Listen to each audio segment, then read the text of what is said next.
mund të informoj, mund të përhoj atë që kam thënë.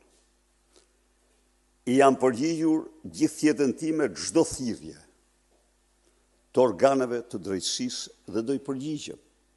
Do t'i përgjigjem, nuk ka koment, nuk mund të ketë pyetje, a do i përgjigjem.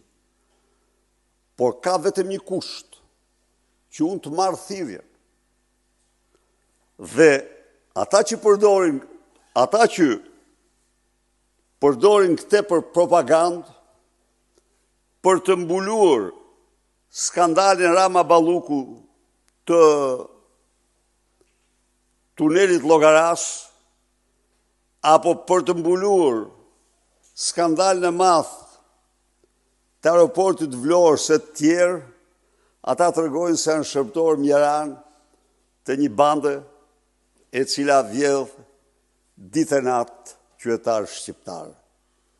Pra, edhe një herë, që të tje gazetarë dhe duhet, po. Vendimi, do më thënë, njoftimi duhet vi, si që kanë ardhë me 10 njoftime tjera, dhe unë jam përgjigjë çdo njoftimi që ka ardhë.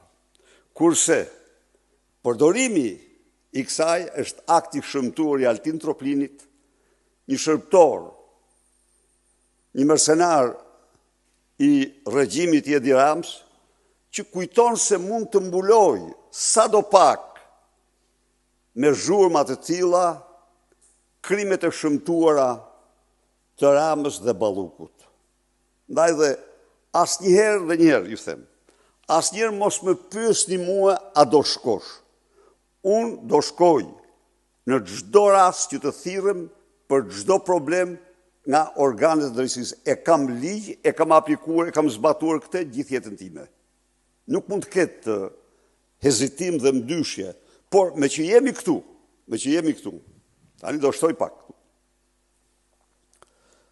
Çështja e 21 janarit është hetuar një herë nga një armik e egër e Sali Berishës dhe e Partisë Demokratike, njeri për cilin unë kam shprehur publikisht të gjithë konsideratat.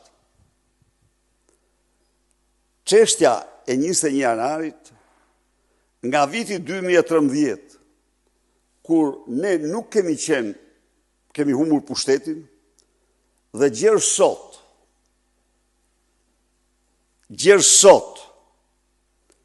është penguar të hetohet, mendoj unë, të jetohet, se mund të jetohet, nuk jam kundër,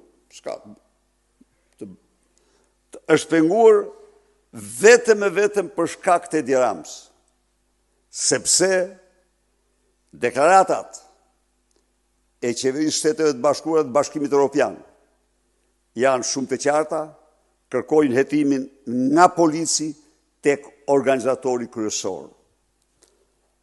Pra, çfarë ka ndodhur?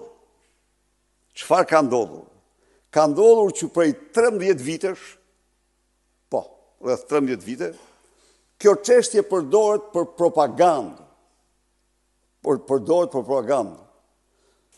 Por shoferi që solli, që i përdori mis për top njerëzit, si të ka thënë bukur, shkrimtarit që merret tani me probleme teologjike, Ben Blushi, ishte Edi Rama.